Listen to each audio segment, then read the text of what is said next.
సమస్త ప్రకృతిని దేవుడు మనుషుల పాదాల దగ్గర పెడితే దాన్ని కాలదన్నుకొని ప్రకృతి పాదాల దగ్గరకు వెళ్ళి నేర్చుకునే పరిస్థితికి దిగజారాడు మనిషి.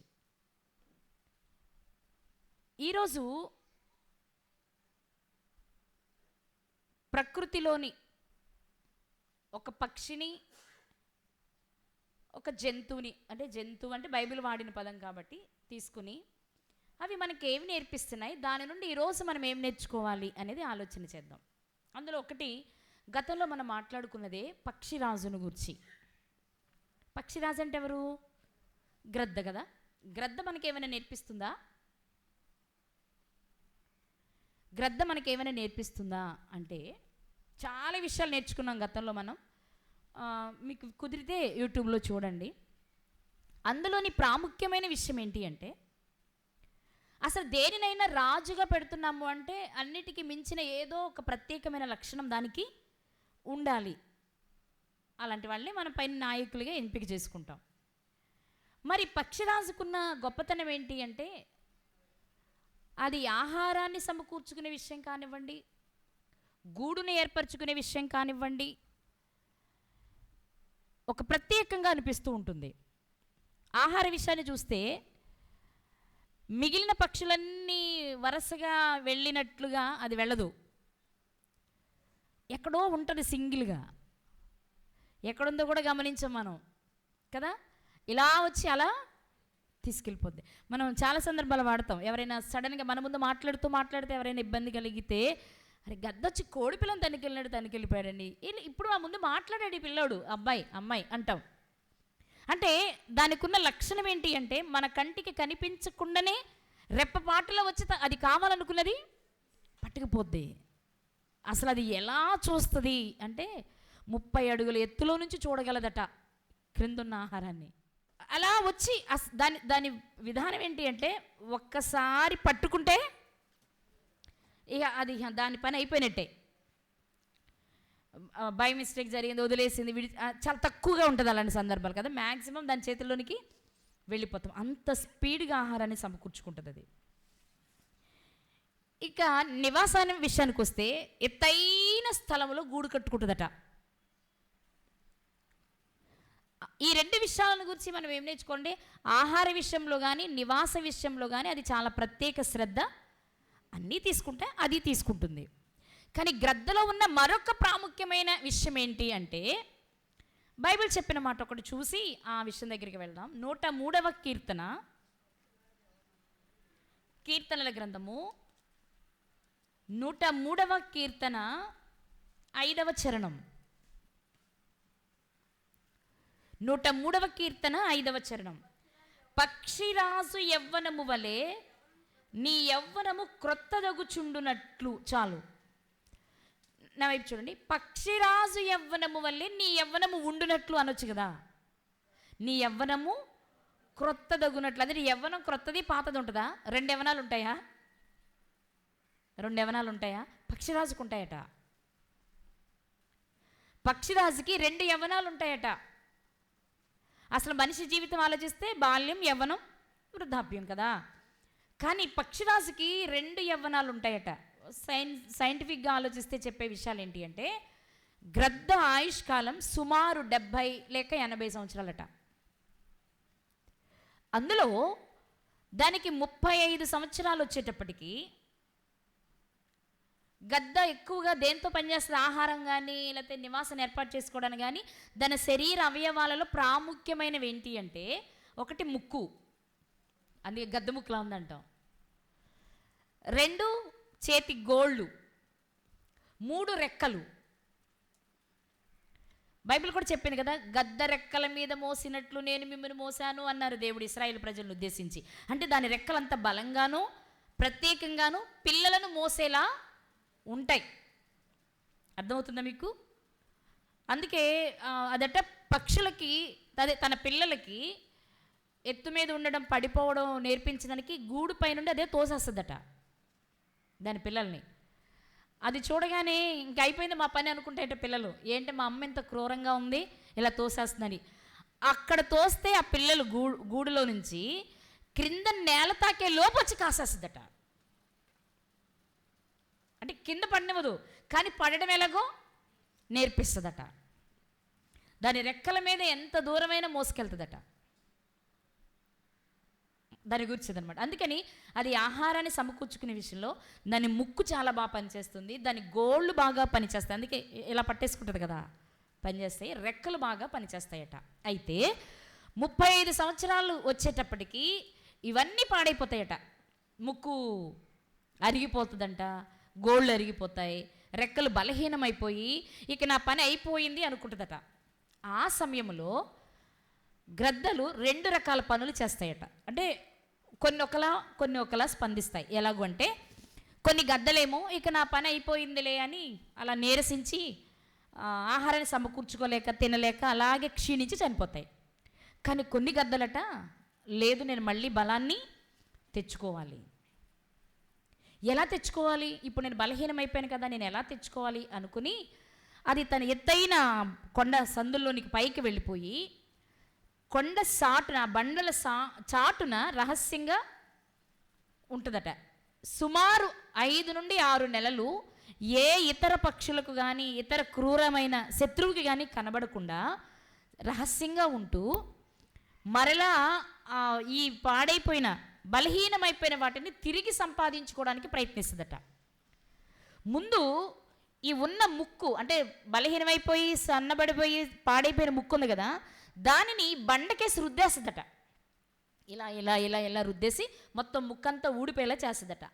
ఆ బలవంతంగా రుద్దుకునేటప్పుడు విపరీతమైన నొప్పి వస్తుందట, విపరీతమైన రక్తస్రావం జరుగుద్దట. అయినా సహిస్తుందట. ఇప్పుడు కొంచెం ఓర్చుకుంటే నేను మళ్ళా ఇంకో 35 సంవత్సరాలు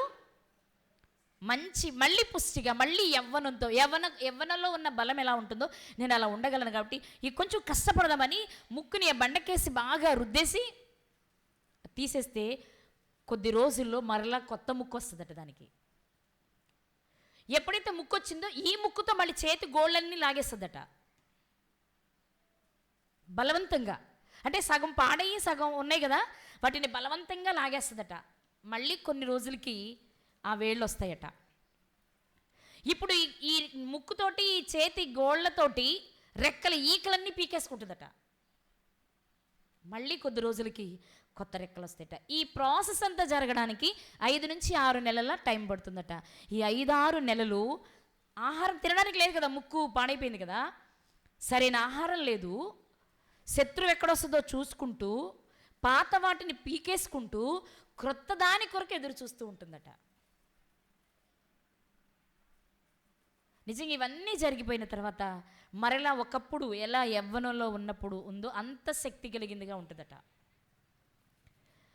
2026లోనికి అడుగు పెట్టబోతున్న మనము పక్షిరాజు నుంచి నేర్చుకోవలసిన పాఠం ఇది. ఎప్పుడైతే బలహీనమైన స్థితిలో ఉన్న తన అవయవాలను తీసివేసుకోవడానికి ఎంత కష్టమైన భరించిందో, ఇప్పుడు మరలా ఏమైంది? క్రొత్త యవ్వనం వచ్చింది. క్రొత్త యవ్వనం అంటే ఒక్క అందమేనా? ఆరోగ్యం కూడా కదా, అవునా? యవ్వనంలో వచ్చినప్పుడు పిల్లలు ఎవరైనా ఎలా ఉంటారు? అందంగా ఉంటారు, మామూలుగా ఆరోగ్యంగా కూడా ఉంటారు. వాళ్ళు గుద్దినట్టు మనం గుద్దాలంటే మనకే దెబ్బ తగులుద్ది. ఇప్పుడు పక్షిరాజు జీవితం నుండి మనం నేర్చుకోవాల్సింది ఏంటి అంటే మరలా యవ్వనంలోనికే వెళ్తుంది. అది మరలా బాల్యంలోనికి వెళ్ళదు. అంటే తిరిగి బలాన్ని పొందుకుంటుంది, బలముతో పాటు అందం కూడా పొందుకుంటుంది. అంటే బాహ్యంగాను అందంగానే కనబడుతుంది, అది ఆరోగ్యపరంగా కూడా అందంగానే ఉంటుంది అనమాట. మరలా మంచి స్థితిలోనికి రాగలుగుతుంది ఒక గ్రద్ద. దాని నుండి దేవుడు మనకి ఏం నేర్పించాలనుకుంటున్నారంటే, ఓకే, కొంతకాలం బ్రతికిన తర్వాత ఎక్కడైనా నువ్వు ఒకవేళ తప్పిపోయి ఉంటే, బలహీనపడి ఉంటే, కాస్త ఆగి నీ బలహీనపడిన ఏ విషయంలో నువ్వు బలహీనుడు అయ్యావో, ఏ విషయంలో నువ్వు బలహీనురాలు అయ్యావో ఆ విషయంలో కష్టమైన దానిని వదులుకొని నువ్వు బయటకు రాగలిగితే మరలా నూతన యవ్వనం నీకు వస్తుంది. మరలా సంపూర్ణమైన ఆరోగ్యం, సంపూర్ణమైన సంతోషం నీకు అందుతాయి అని గ్రద్ద మనకి ఈరోజు పాఠాన్ని నేర్పిస్తుంది. మనుషులం కాబట్టి, మన చుట్టూ ఉన్న సమాజం భయంకరమైంది కాబట్టి పడిపోతూ ఉంటాం. కానీ ఎలాగో పడిపోయాను, ఇక నా వల్ల కాదులే, నేను వెళ్ళలేనులే, నేను చేయలేనులే అనుకోవడం కంటే కాస్త ఓర్చుకుని, ఆ సమయంలో మనకి ఇబ్బందే. అప్పటి వరకు మనం ఎవరెవరిని అన్నామో వాళ్ళందరూ మనం టార్గెట్ చేసి చూస్తూనే ఉంటారు. దొరికాడు, ఇంక ఇప్పుడు దొరికాడు, వీడు వాడుకుందామని. అయినప్పుడు మనం కష్టం అనుకోకూడదు. నిజమే కదా, నేను పడిపోయాను కదా, అందుకే కదా నన్ను ఇలా అంటున్నారు, సరే నేను చేసిన తప్పే కదా, కానీ నేను ఇందులోనే ఉండకూడదు, మరలా నేను నా పూర్వపు వైభవాన్ని సంపాదించుకోవాలి అని సంపాదించుకోగలిగితే భౌతికంగానూ ఆరోగ్యంగా ఉంటారు, ఆత్మీయంగా లేక మానసికంగా కూడా చాలా దృఢంగా ఉంటారు. అలా ఉండొచ్చు అని గ్రంథం మనకు పాఠాన్ని నేర్పిస్తుంది.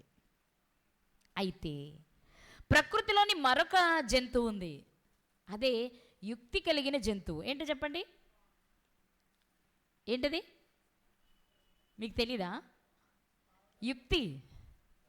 ఆదికాండం 3వ అధ్యాయం 1వ వచనం, దేవుడు కలుగ చేసిన సమస్త భూజంతువులలో సర్పము యుక్తి గలది కదా. సర్పము యుక్తి గలది. ఇది కూడా ఒక పాఠాన్ని నేర్పిస్తుంది మనకి. సర్పం ఏం పాఠాన్ని నేర్పిస్తుంది?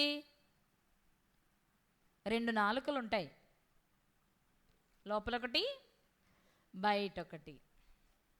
సర్పం కూడా అంట సంవత్సరంలో 6 నుంచి 7, 8 సార్లు కుబుసాన్ని విడుస్తుందట. ఆ కుబుసాన్ని విడిచేటప్పుడు 2 రాళ్ల మధ్యలోనికి వెళ్తుందట. ఆ రాళ్ల మధ్యలో బలవంతంగా రాపిడి జరిగించి ఆ పైనున్న చర్మాన్ని వదిలిపెట్టేస్తుందట. అర్థమైందని చెప్పింది? పాము కూడా, సర్పము కూడా తన పైన ఉన్నటువంటి కుబుసాన్ని విడుస్తుంది. పైన ఉన్నటువంటి ఒక పొర లేకపోతే అదొక పొరని విడిచిపెడుతుంది. మీరు చాలా చోట్ల చూసే ఉంటారు కదా, ఇక్కడ పాము కోసం ఉంది, ఇదివరకు చిన్నప్పుడు పాము కోసం ఉంది, ఎక్కడ పాము ఉండి ఉంటుంది అనుకునేవాడు. ఆ కుబుసం అంటే మనకు తెలియదు, ఏదో ఒకటి పలికేసేవాళ్ళం. అది కనిపించిందంటే ఆ ఏరియాలో ఎక్కడో అని మనకు అనిపించేది. తెల్లగా కొన్ని, నల్లగా కొన్ని కనిపిస్తూ ఉండే కదా. పాము కూడా తన కుబుసాన్ని విడిచేటప్పుడు 2 రాళ్ల మధ్యలోనికి వెళ్ళి ఆ బలవంతాన రాపిడి తగిలించి దాని పై భాగాన్ని వదిలేస్తుందట. కానీ విచిత్రం ఏంటో తెలుసా, పైది మాత్రమే వదులుతుందట, లోపలిది వదలదు. ఏంటిది లోపలిది? విషం. సంవత్సరానికి 6-7 సార్లు కుబుసాన్ని విడిచినా లాభమేముంది? దానిలోని విషాన్ని వదలనప్పుడు కదా. అదే గ్రద్ద అయితే పై రూపము మారింది, లోపలి రూపం అది ఒకేలా ఉంది కదా. బలము, ఆరోగ్యం అనేది లోపల నుంచి వచ్చింది, పైకి కూడా మళ్ళీ అందంగా కనిపిస్తుంది, యవ్వనంలో కనిపిస్తుంది. కానీ పాము విడుస్తుంది, కానీ పైది మాత్రమే విడిచిపెడుతుంది, లోపలిది మాత్రం అలాగే ఉంచుకుంటుంది. ఈరోజు దేవుడు మన ముందు పెట్టిన విషయం ఏంటి అంటే, నువ్వెవరిలా ఉంటున్నావు? నువ్వు మారాలి, మంచిగా మారాలి అనుకుంటే పక్షిరాజులా ఉండాలి. మారినట్టు నటిస్తున్నావంటే ఉన్నావు కదా. నిజమే, మనం ఆలోచిస్తే మ్యాక్సిమం ఇలాగే ఉన్నాం. ఎలాగా? పైకి మాత్రం వదిలేస్తున్నాం, చూడగానే ఏమనిపిస్తుంది, అన్నీ వదిలేసుకుని చక్కగా చాలా బాగున్నారండి అంటాం, కానీ లోపలిది పోలే. విషయంలో నుంచి మనం బయటికి రావట్లా. అది ఎన్నిసార్లు కుబుసం విడవని కానీ దాని స్వభావాన్ని మాత్రం మార్చుకోదు. మనం కూడా అలాగే ఉన్నాం. చక్కగా వేషధారణ మారుస్తాం, రంగుల చీరలు మానేసి తెల్ల చీరలు కట్టుకుంటాం, సినిమా పాటలు మానేసి దేవుని పాటలు పాడేస్తాం, ముసలమ్మ ముచ్చట్లు వదిలేసి ఏదో వాక్యం వినడానికి వెళ్ళినట్టుంటాం. కానీ లోపల గూడు కట్టుకునే అసూయ, ద్వేషం ఇలాంటివి మాత్రం. మరి ఎవరిలా ఉన్నాం మనం? నూతన యవ్వనాన్ని పొందిన గ్రద్దల్లా ఉన్నామా? పాత కుబుసాన్ని విడిచిన పాముల్లో ఉన్నామా? మనం చెక్ చేసుకోవచ్చు కదా. మనకి ఎదుటి వారికి తెలియకపోవచ్చు మన గురించి, నా గురించి మీకు తెలియకపోవచ్చు, మీ గురించి నాకు తెలియకపోవచ్చు. కానీ ఎవరికి వాళ్ళకి బాగా తెలుసు, మన గురించి మన కన్న తండ్రికి కూడా బాగా తెలుసు. ఈరోజు దేవుడు మనల్ని అడుగుతున్న ప్రశ్న ఏంటి అంటే, నువ్వు కుబుసాన్ని విడిచిన సర్పంలా ఉన్నావేమో ఒకసారి చూసుకో. అలా ఉంటే చాలా నష్టపోతావు. మరి నేను ఎలా ఉండాలి ప్రభువా అంటే, అదిగో గ్రద్దలా ఉండు. మరలా నూతన యవ్వనాన్ని తెచ్చుకుంది, అందంగాను, ఆరోగ్యంగాను, సంతోషంగాను చాలా చక్కగా ఉంది. ఈరోజు మనము మన జీవితంలో వాటిని ఆ రెండింటిని మనం ముందుకు తెచ్చుకోగలిగితే మనం ఎలా ఉన్నాము, ఎలా ఉండాలి అనేది మనకు బాగా తెలుసు. అయితే ఒక విషయం, సర్పము జీవితాన్ని మనం తీసుకుంటే తనలోని విషయాన్ని పోగొట్టుకోలేదు కదా, మన వల్ల ఉండకూడదు అనిపిస్తే ఒకసారి వాక్యం దగ్గరకు వస్తే ఆ చేదును మనలో నుండి తీసివేయడానికి మనం ఏం చేయొచ్చో బైబిల్ చెప్తుంది. కుబుసమే కాదండి, లోపల చేదును కూడా నేను లేక విషయాన్ని కూడా నేను తీసివేసుకోవాలనుకుంటున్నాను అనుకునే వారికి దేవుని వాక్యం కొన్ని విషయాలు తెలియచేస్తుంది. అదే మన భాషలో చెప్పాలి అంటే, మీరు మారాలా ఉండాలనుకుంటున్నారా, మారి మధురంగా ఉండాలనుకుంటున్నారా? ఎవరికి వాళ్ళే. ఇక్కడ ఈ లోకంలో ఉండగా ఎవరి కోసం మీరు ఎన్ని చేసినా అన్ని సున్నా. ఎవరికి వారే, ఎవరి కొరకు వాళ్ళు ప్రయత్నిస్తేనే నిత్య జీవం మీద ఆశ పెట్టుకోవాలి మనం. ఈ సంవత్సరంలో మనకంటే ముందు కొన్ని వేల లక్షల మంది చనిపోయారు. మనకంటే వాళ్ళు చనిపోయారు, మనం మిగిలిన ఉండి మనం గొప్పవాళ్ళమనేం కాదు. ఇంకా ఆశ ఏదో, ఈసారైనా ఫలిస్తామేమో, ఈసారైనా ఆలోచిస్తామేమో, ఈసారైనా వెనక్కి తిరిగి చూసుకుంటామేమో, సరి చేసుకుంటామేమో అని ఆయన ఆశ. ఈరోజు దేవుడు మనతో మాట్లాడుతున్న విషయం ఏంటి తెలుసా? పాముల కుబుసాన్ని విడిచిన నీవు సర్పములో ఉన్న విషయాన్ని కూడా పోగొట్టుకోవాలని నీకు అనిపిస్తే నీకు ఒక విరుగుడిస్తాను చూడు అన్నారు దేవుడు. ఏంటది అంటే మీకు 2 సందర్భాలు జ్ఞాపకం చేస్తాం, ముగించుకుందాం మనం. నిర్గమాకాండము 15వ అధ్యాయము 22 నుండి చదువుకుందాం. నిర్గమాకాండము 15వ అధ్యాయము 22వ వచనంలో, మోషే ఎర్ర సముద్రము నుండి జనులను సాగచేయగా ఎర్ర సముద్రాన్ని దాటి బయటకు వచ్చారు. షూరు అరణ్యంలోనికి వెళ్ళి దానిలో 3 దినములు నడిచిరి. అచ్చట వారికి నీళ్లు దొరకలేదు, నీళ్లు లేవు. అంతలో వారు మారాకు చేరిరి. మారా నీళ్లు చేదైనవి గనుక వారు ఆ నీళ్లు త్రాగలేకపోయిరి. షూరు అరణ్యంలో 3 దినాలు ఉన్నారు, అక్కడ నీళ్లే లేవు. సాగి కొంచెం ముందుకు వచ్చారు మారాకి, అక్కడ నీళ్లు ఉన్నాయి కానీ చేదుగా ఉన్నాయి. నీళ్లు లేకపోయినా తంటే, రుచిగా లేకపోయినా తంటే కదా. చేదుగా ఉన్న నీళ్ళు ఎవరైనా తాగలం? ఏదో ఒక దప్పికి తీర్చుకోవడం ఒక గుట్టకేసుకున్న ఆ చేదుని మనం భరించలేం కదా. ఆ చేదైన ఆ నీటిని చూసినప్పుడు, అందువలన వారు అసలు మారాని పేరు రావడానికే కారణం నీళ్లు చేదైనవి కాబట్టి, ఓకే అని పేరు కలిగను. ప్రజలు మేమేమి త్రాగుదామని మోషే మీద సణుగు కొనగా అతడు యెహోవాకు మొర్రపెట్టెను. ఆయనకి చేతనైంది అదొకటే. ప్రభువా ఏం చేయమంటావు? ఎందుకంటే మరి ఆయన పంపించిందే కదా, ఆయన ఏం చెప్తే అది చెయ్యాలి. కాబట్టి వీళ్ళు నీళ్లు లేవు, మధ్యలో నీళ్ళు లేవు. ప్రారంభంలో నీళ్లు తెచ్చుకున్న వాళ్ళ తిత్తుల్లో అయిపోయాయి, చాలా రోజులు ప్రయాణం కాబట్టి నీళ్ళు లేవు. మరి ఏం చేయాలి? చేదని నీళ్ళు కనిపించినా ఇవి తాగండి అని ఉంటారు మోషే గారు. అరే కొంచెం తాగగానే ఏమనిపించింది? ఆయన అనకపోయినా తాగేస్తారు, దప్పితో ఉన్న వాళ్ళు ఆగుతారా? చేదుగా ఉన్నాయి బాబాయ్, ఈ చేదు నీళ్ళు ఇచ్చి మమ్మల్ని చంపేద్దాం అనుకున్నావా? ఇదే కదా అక్కడ మాట్లాడే విధానం. చంపేద్దాం అనుకున్నావా? అక్కడ సమాధులు లేవనుకున్నావా? మమ్మల్ని ఇక్కడ అరణ్యానికి తీసుకొచ్చి చంపుదాం అనుకున్నావా? నీళ్ళ లేకుండా, నీళ్ళు ఇవ్వకుండా చంపుదాం అనుకున్నావా అని గోల పెడుతుంటే బాబోయ్ మళ్ళీ వెళ్ళి మొరపెడుతున్నారు ఆయన. అప్పుడు దేవుడు ఏం చెప్పారు? అంతటి యెహోవా అతనికి ఒక చెట్టు చూపెను. అది ఆ నీళ్లలో వేసిన తరువాత నీళ్లు మధురములాయెను. చేదైన నీటిని మధురంగా మార్చింది ఒక చెట్టు.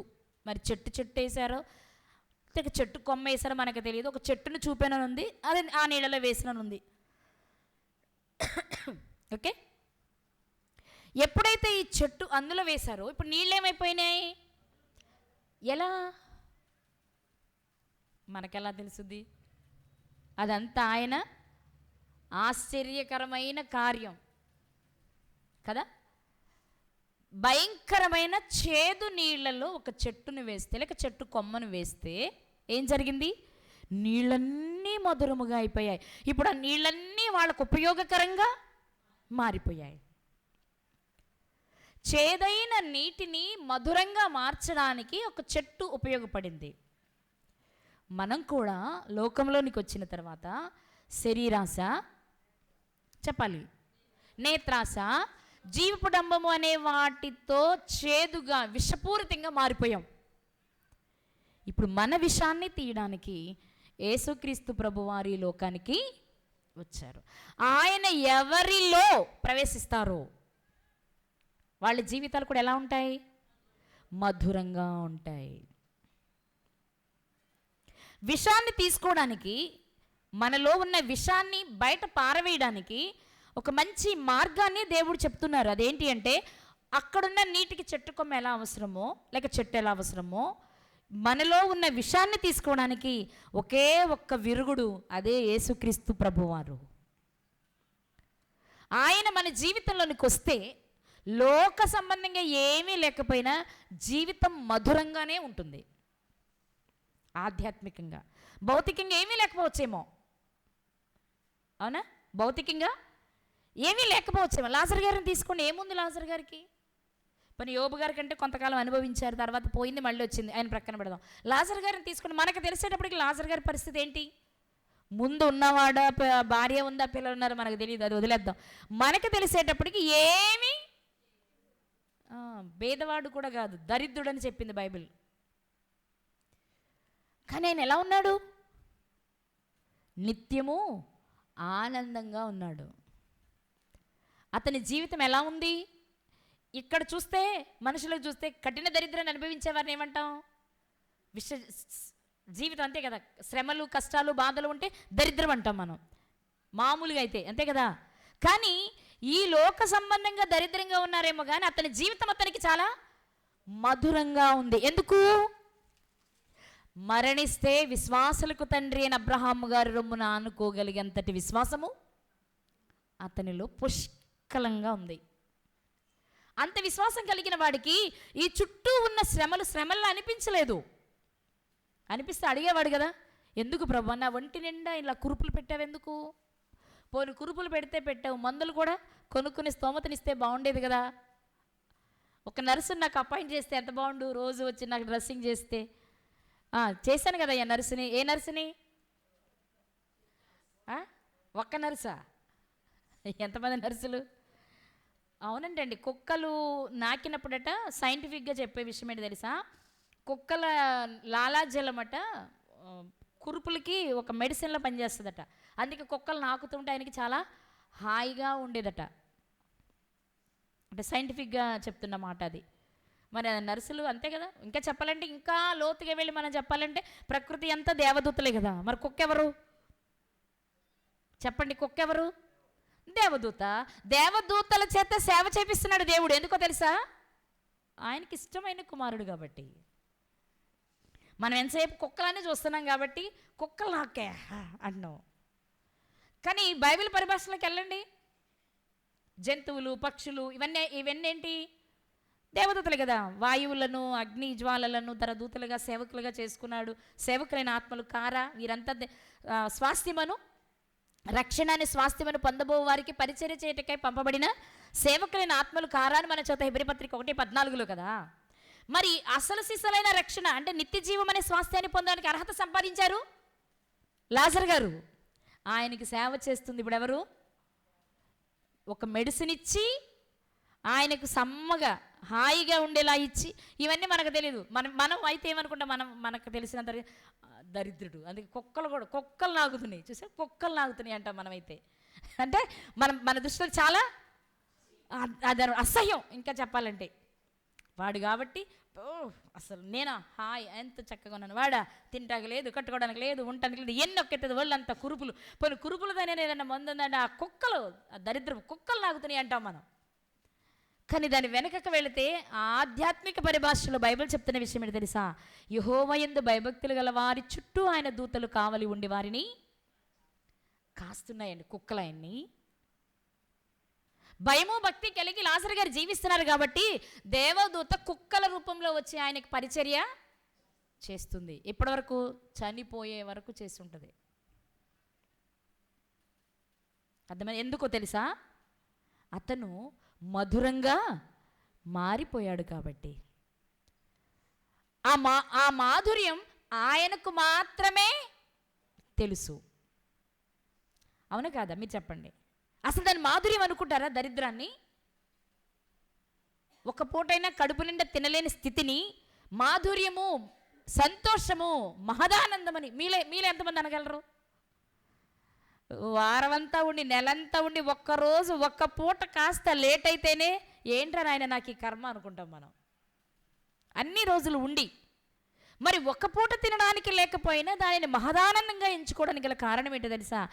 వాళ్ళు ఇక్కడ ఉన్నారు కానీ ఇక్కడ చూసుకోవట్లేదు దాన్ని. వాళ్ళు అసలు ఏది ఇక్కడుండి అక్కడ చూసుకుంటున్నారు. అబ్బా, ఇక్కడ శ్రమ పెరిగిందా, సెగ పెరిగిందా, కాక పెరిగిందా, బాధ పెరిగిందా, ఇంకాస్త దగ్గర అవుతున్నానని చూసుకున్నారు వాళ్ళు. అందుకే చరిత్రలో మనకు మాదిరిగా నిలిచిపోయారు వాళ్ళు. అర్థమవుతుందండి? లాజరు గారు పై రూపాన్ని తీసుకోవడానికి ఇష్టపడాలి, లోపల రూపాన్ని తీసుకోవడానికి ఇష్టపడాలి. లోపల ఉన్న విషయాన్ని తీసివేసి మధురంగా తన జీవితాన్ని మలుచుకున్నాడు. కాబట్టే మనుషుల దృష్టికి కనబడని దేవదూతల చేత దేవుడు అతనికి సేవ చేయించాడు. అది కదా మధురమైన జీవితం అంటే. ఈ లోకంలో మనము సంతోషంగా ఉండడం, ఈ లోకంలో సమృద్ధిగా ఉండడమే గొప్ప విషయం అనుకుంటున్నాం. కాదు, నన్ను అడిగితే.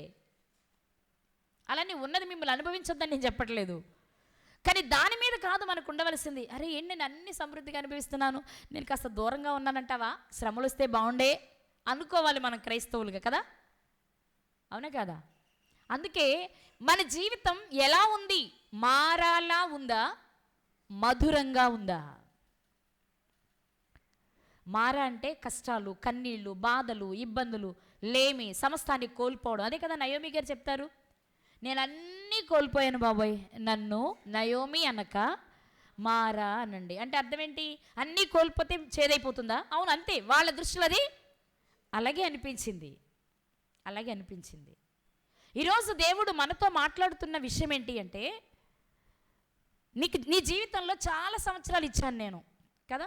స్కూల్లో అత్యధిక వయస్కురాలు ఎవరంటే చెప్పరేంటమ్మా? కొంచెం గొప్పగా చెప్పండి అమ్మ. మా అమ్మకి దీర్ఘాయుష్ ఇచ్చాడు దేవుడు, 80 ఏళ్ళు, 80 మొదలుకొని. చిన్నపిల్లలు ఉన్నారు మనకి, సాత్విక్ చర్యలు వాళ్ళు, ఇంకా చిన్నపిల్లలు కూడా ఉన్నారు. వాళ్ళ వరకు అన్ని రకాల వాళ్ళు ఉన్నాం మనం, కదా? ప్రతి ఒక్కరూ మనం వేసుకోవాలి. నాకు 80, 60, 40, 30 ఉన్నాయి కదా. నా జీవితంలో దేవుడు నాకు ఇచ్చిన దానిని నేను మధురంగా భావించానా, మారాగా భావిస్తున్నానా? ఏది మధురం, ఏది మారా? శ్రమలు, కష్టాలు, కన్నీళ్లు మారా అనుకుంటే నువ్వు మధురం దగ్గరికి రాలేవు. వాటిని మధురంగా నువ్వు భావించగలిగితే అసలైన మధురం దగ్గరికి నువ్వు చేరగలవు. ఈరోజు నువ్వు నీ జీవితంలో నువ్వు చేసినవి, గతంలో నువ్వు చేసినవి ఎలాంటి భయంకరమైన తప్పిదాలైనా, దోషాలైనా మార్చుకోవాలనే మనసు అసలు నీకుందా? తెలుసులే, నాకు దేవునికి మధ్య నువ్వు పెద్ద చెప్పక్కర్లేదు, కానీ నేను ఎప్పుడో చేసేసుకున్నాను, ఆయనకి నాకు మధ్య బాండింగ్ ఎప్పుడో కుదిరిపోయింది. ఇప్పుడు నువ్వు వచ్చి నన్ను మారబని నువ్వేం చెప్పక్కర్లేదు, నువ్వేమంటే నీ చూసుకో. కుటుంబాలు సహజంగా మాట్లాడుకుంటాం మనం, కదా? రైట్, అది ఒక రకంగా మంచిది. కానీ ఎవరికి వాళ్ళమే మనం టెస్ట్ చేసుకుందాం. మన జీవితం ఒకవేళ ఏ విషయంలోనైనా తొలగిపోయి తప్పిపోతే మరలా మారాలని అనుకుంటున్నామా, మారాగానే ఉండాలనుకుంటున్నామా? మారాలని అందరికి ఉంటుంది, కానీ మారడానికి ప్రయత్నమే ఎవరు చెయ్యరు. కొందరు చేస్తారు, కానీ చివరి వరకు చెయ్యరు. ఈరోజు దేవుడు మనతో మాట్లాడుతున్నది ఏంటంటే, నువ్వు అన్ని రకాలుగా మారిన పక్షిరాజులా ఉంటే బాగుంటుంది నీ జీవితం. మనుషులకు కనబడవలనని పై రూపాన్ని మాత్రమే నువ్వు తీస్తే కుబుసంలా, లోపల విషయాన్ని నువ్వు తీయకపోతే నీకు ఎలాంటి ప్రయోజనము? నువ్వు ఒక విష జంతువులా, క్రూర జంతువులా, లేక దుర్మార్గుల్లా, దుష్టుల్లానే చరిత్రలో మిగిలిపోతావు. పైకి మాత్రం ఏం చేసావు? నువ్వు పైవన్నీ తీసావు, మనుషులకు కనిపించేవి తీసావు, దేవునికి కనిపించేవి మాత్రం అలాగే ఉంచావు. అలా వద్దు. యేసుక్రీస్తు ప్రభు వారిని మన కొరకు ఉచితంగా తండ్రి పంపించారు. ఒక్కసారి ఈయన లోపలికి తీసుకో, ఏమైపోతావు? నువ్వు మధురంగా మారిపోతావు. ఎందుకు? ఆ చేదును విరిచే సాధనం ఆయనే, ఆ మందు ఆయనే. మరి ఈరోజు యేసుక్రీస్తు ఈ లోకానికి వచ్చాడని సంబరాలు చేసుకుంటుంది క్రైస్తవ సమాజం. కానీ నీలోనికి వచ్చాడా? నీలోనికి రాకపోతే అది క్రిస్మస్ కాదు, న్యూ ఇయర్ అంతకంటే కాదు. ఎందుకంటే నువ్వు నూతన సృష్టివి కాలేదు కాబట్టి. ఎవరు నూతన సృష్టి? బైబిల్ చెప్పింది కదా. ఈ ఒకసారి మాట చూసుకొని ముగించుకుందాం. కొరింథీయులకు రాసిన 2వ పత్రిక, అపోస్తలుడైన పౌలు గారు కొరింథీయులకు రాసిన 2వ పత్రిక 5వ అధ్యాయము 17వ వచనం. 5వ అధ్యాయము 17వ వచనం. కాగా ఎవరైనా ధనవంతులైతేనేనా, ఎవరైనా బలహీనులైతేనేనా, నువ్వు బలహీనుడివైనా బలవంతుడివైనా, ధనవంతుడివైనా పేదవాడివైనా, చదువున్నోడివైనా చదువులేనివాడివైనా, నీవెవరివైనా సరే, నువ్వు క్రీస్తునందుంటే మాత్రమే నీవు నూతన సృష్టి. మరి క్రీస్తు నీలో లేకపోతే పాత సృష్టే. సంవత్సరాలు కొత్తగా వస్తాయేమో, తరాలు మారుతాయి, యుగాలు మారుతాయి, దినాలు మారుతాయి, క్యాలెండర్ కూడా మారుద్ది. కానీ క్యారెక్టర్ మారకపోతే లాభం ఉందా? అసలు ఎంత సంబరమో మనకి. కొత్త క్యాలెండర్ ముందే తెచ్చేసుకుంటాం. ఇదివరకైతే కొనుక్కునేవాళ్ళు, ఇప్పుడు కొనుక్కోవాల్సిన అవసరం లేదు. ఏ షాపింగ్ మాల్కి వెళ్ళినా వచ్చేసేటప్పుడు ఒక క్యాలెండర్ మనకి ఇస్తారు. ఏ చర్చికి వెళ్ళినా ఒక క్యాలెండర్ మనకి ఇస్తారు. అది చిన్న సంఘమైన ఒక క్యాలెండర్ వేసుకోవడానికి ఇష్టపడతారు వాళ్ళ ఫొటోస్ తోటి. రైట్. మనం కూడా ఏం చేస్తాం, 31 అవ్వగానే తీసి పక్కన పడేస్తాం. క్రొత్త క్యాలెండర్ని అలా తగిలించేసుకో. తప్పు కాదు, ఎందుకంటే నువ్వు డేట్స్ చూసుకోవాలి కాబట్టి అవసరమే, నేను కాదనట్లేదు. కానీ క్యారెక్టర్ మారకపోతే లాభం ఏముంది? ఎప్పుడు అదే స్థితి? ఎప్పుడు అలాగే ఉంటావా? అయితే తండ్రి చేసిన త్యాగం వలన ప్రయోజనం ఏంటి? యేసుక్రీస్తు వారు చూపిన ప్రేమ వలన ప్రయోజనం ఏంటి? మనలో మార్పు లేకపోతే అది 2026 కాదు, 3026 వచ్చినా దాని వలన లాభం ఉండదు. మార్పు లేకపోతే. క్యాలెండర్ మార్చడం కాదు, మనం ఏం మార్చాలి? క్యారెక్టర్ మార్చుకోవాలి. కుబుసాన్ని విడవడం కాదు మనం చేయవలసింది, విషాన్ని విరుచుకోవాలి. నాకెలా సాధ్యమండి, నేను ఎలా చేయగలను? వద్దు. ఆయనే మందు ఎక్కడ దొరుకుద్దో కూడా చెప్పేశారు. షాపు పేరు చెప్పారు, మందు నెంబర్ చెప్పారు, కొనుక్కోవడానికి రేట్ ఎంతో కూడా చెప్పారా లేదా? ఫ్రీ అండి. ఒక్క క్రీస్తుని నీవు అంగీకరించగలిగితే చాలు, నీలోని విషమంతా ఆయన బయటకు లాగేయగలరు. ఎందుకంటే మనందరి విషయాలను ఆయన చేసుకుని శాపగ్రస్తుడిగా, పాపిగా, దరిద్రుడిగా మారి మనల్ని ఐశ్వర్యవంతులను చేయడానికి, మనల్ని శాప విముక్తులను చేయడానికి, మనల్ని పరిశుద్ధులను చేయడానికి ఆ భారమంతా ఆయన తనపైన వేసుకున్నారు కదా. మరి అదెంత ఆయన అనుభవిస్తే మళ్ళీ నువ్వెందుకు నాది నేనే అనుభవిస్తానంట? అవకాశం ఉంది కదా, ఉందా లేదా? మనది ఆయన భరించేసినప్పుడు చాలా ఫ్రీగా, చాలా ఈజీగా మన పరిశుద్ధులుగా మారడానికి అవకాశం ఉంది. కానీ పరిశుద్ధులుగా అవ్వడం మనకి ఇష్టం ఉండదు. కానీ ఈరోజు దేవుడు మనతో మాట్లాడుతున్న విషయం ఏంటంటే, నువ్వు గ్రద్దల మరల యవ్వనంతో నూతన బలంతో ఉండాలనుకుంటున్నావా? యవనస్తులంటే ఎవరో ఒక మాట చూసుకొని ముగించుకుందాం. యోహాను గారు రాసిన మొదటి పత్రిక 2వ అధ్యాయము 14వ వచనం. యోహాను గారు రాసిన మొదటి పత్రిక 2వ అధ్యాయము 14వ వచనం. చిన్న పిల్లలారా, మీరు తండ్రిని ఎరిగి ఉన్నారు గనుక మీకు వ్రాయిచున్నాను. తండ్రులారా, మీరు ఆది నుండి ఉన్నవానిని ఎరిగి ఉన్నారు గనుక మీకు వ్రాయిచున్నాను అంటూ, యవ్వనస్తులారా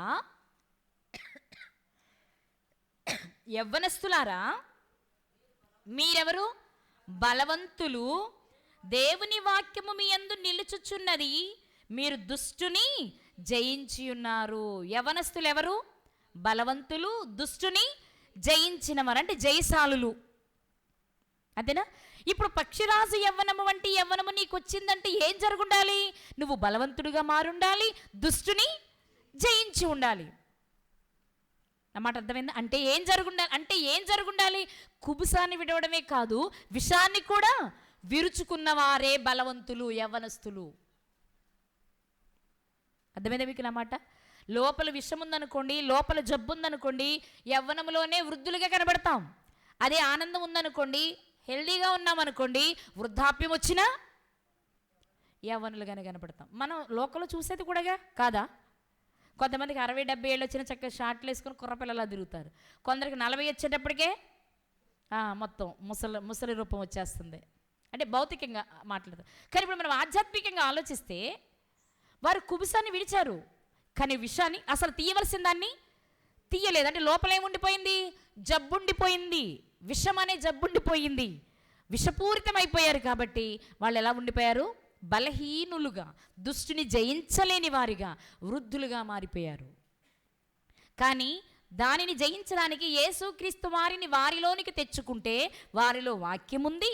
వాక్యం ఉంది కాబట్టి వారు బలవంతులే కాదు, దుష్టుని జయించిన ఎవరు? విజయులు, జయవంతులు, లేక జయశాలులు. అంతేనా? జయ సంకేతాన్ని ఎగరవేసిన వారు ఎవరు? యవ్వనస్తులు. యవ్వనస్తులు అంటే మీరు అర్థం చేసుకోవాల్సింది ఏదో మన వయసు రీత్యా లెక్కలు కట్టడం కాదు ఇది. ఎవరు యేసుక్రీస్తుని ధరించి విషపు ఛాయలు లేకుండా చూసుకుంటారో ఆ యవ్వనస్తులు వీళ్ళు. వీళ్ళలో ఏముంటుంది? 1 వాక్యం ఉంటుంది, 2 బలం ఉంటుంది, 3 విజయం ఉంటుంది. అర్థమైందా? ఎవరికి విజయం? బలవంతులకే. ఎవరికి బలం? దుష్టిని జయించిన వారికి. ఎవరు దుష్టిని జయిస్తారు? వాక్యం నిలిచి ఉన్నవారే. ఎవరిలో వాక్యం నిలిచి ఉంటుంది? యవ్వనస్తులకే. ఇవన్నీ ఒకదానితో ఒకటి మిళితమై ఉన్నాయి ప్రియులారా. ఈరోజు మనం ఆలోచన చేసుకుందాం. మన ముందు ఒక సర్పం ఉంది, ఒక పక్షిరాజు ఉంది. నువ్వు ఎలా ఉండాలనుకుంటున్నావు? సర్పంలానే ఉండాలనుకుంటే ఆల్రెడీ నువ్వు దుష్టుని సంబంధిగా మారిపోయావు. కానీ పక్షిరాజులా ఉండాలి అనుకుంటే క్రీస్తును నువ్వు నీలోనికి స్వీకరిస్తే నిజంగానే 2026 లేక నూతన సంవత్సరం అనుకుంటున్న ఆ సంవత్సరం నీ జీవితంలో నూతన కార్యాలు చూడడానికి అవకాశం ఉంటుంది. నీకుందా చూడాలని? నా జీవితాన్ని ఇప్పుడైనా మార్చుకోవాలని నీకు అనిపిస్తుందా? ఏదో రక్షించబడ్డాను కానండి, చచ్చిన వాళ్ళతో సమానంగానే బ్రతుకుతున్నాను నేను. లేదు, ఇక్కడ నుండి నేను అలా ఉండాలనుకోవట్లా. యవ్వనస్తుల్లా, బలవంతుల్లా, ధైర్యవంతుల్లా ఉండాలనుకుంటున్నాను అనుకుంటే ఈ మాటలు నీకు ఉపయోగపడతాయి. నువ్వు చేయవలసింది పెద్ద కష్టమైన పనేమి కాదు. యేసుక్రీస్తు ప్రభువారిని నీ స్వరక్షకునిగా అంగీకరించి ఆయన రక్తంలో నీ పాప జీవితాన్ని కడుక్కుంటే సరిపోతుంది. అలా కడుక్కోనంత కాలం పాత జీవితమే నీది. నువ్వు నూతన సృష్టివి కానే కాదు. మీరు ఎంతమంది నూతన సృష్టిగా మారాలనుకుంటున్నారో ఆలోచించండి. నూతన సృష్టిగా మారాలి అనుకునేవారు ఒక్కసారి మిమ్మల్ని మీరు పరీక్ష చేసుకొని పక్షిరాజులా ఉండడానికి ప్రయత్నం చేయండి. వాక్యాన్ని శ్రద్ధగా వినండి, వాక్యాన్ని హృదయంలోనికి తెచ్చుకొని వాక్య ప్రకారం బ్రతుకుదాం. నూతన సృష్టిగా బలవంతులుగా మారి పరలోకాన్ని స్వతంత్రించుకుందాం. ఒకవేళ అంటే ఇప్పటితోనే కాదు, ఈ 4-5 రోజుల్లో కూడా ఏదైనా జరగవచ్చు. కానీ ఒకవేళ ఉంటే నూతన సంవత్సరంలో అడుగు పెట్టే ముందే, సంవత్సరంలో నేను అడుగు పెట్టడం కాదు, నా బ్రతుకు నూతనంగా మారాలి అనే ఒక ఆలోచన కలిగి మనం ప్రయత్నం చేద్దాం. ఏమైనా చిన్న చిన్న లోపాలు ఉంటే సరి చేసుకుందాం, ఆయన ముందు పెడదాం, క్షమించమని అడుగుదాం. ఇక మీదటైనా నీతిగా, యథార్థంగా, మంచిగా, ఆయనకి ఇష్టంగా బ్రతికే ప్రయత్నం చేద్దాం. పరలోకాన్ని స్వతంత్రించుకుందాం. అలాంటి కృప దేవుడు మనందరికీ దయచేయునుగాక. ఆమేన్.